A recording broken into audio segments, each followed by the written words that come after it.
اعوذ باللہ من الشیطان الرجیم بسم اللہ الرحمن الرحیم۔ نوجوانان ملت، نوجوانان اسلام، اللہ آپ کو سلامت رکھے۔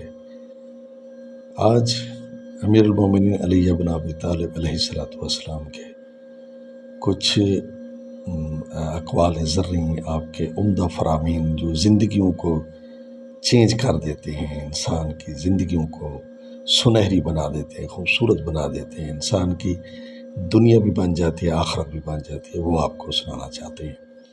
فرمایا المؤمن بشرہ فی وجہہ وحزنہ فی قلبہ۔ تو اس کا ترجمہ تو میں ایک شعر میں کرنا چاہوں گا۔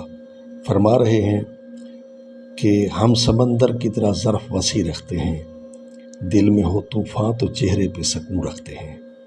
یعنی مومن وہ ہوتا ہے جو دل میں غموں کے چاہے پہاڑ کیوں نہ ہوں لیکن چہرے پر سکون رکھتا ہے، طمانینت ہوتی ہے، اطمینان ہوتا ہے، سکون قلب ہوتا ہے، سیٹسفیکشن ہوتی ہے۔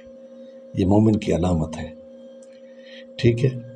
دوسرا یہ ہے کہ اوسع شیء صدرہ، مومن جو ہے نا وہ کھلے دل کا مالک ہوتا ہے۔ اوسع کے معنی سب سے زیادہ وسیع، شے کے معنی چیز، اور صدر کے معنی سینہ، دل۔ عربی میں دل کو صدر بھی کہتے ہیں، سینے کو بھی صدر کہتے ہیں۔ تو انسان جو ہے نیرو مائنڈ نہیں ہوتا، مومن نیرو مائنڈ نہیں ہوتا، انسان کہہ رہا مومن جو ہے وہ نیرو مائنڈڈ نہیں ہوتا، بلکہ وہ کھلے دل و دماغ کا مالک ہوتا ہے، ہر شخص کو برداشت کرتا ہے، مطلب وہ کھلے دل کا مالک ہوتا ہے، ٹھیک ہے۔ تیسرا فرمایا وَأَذَلُّ الشَّيْءِ النَّفْسَ،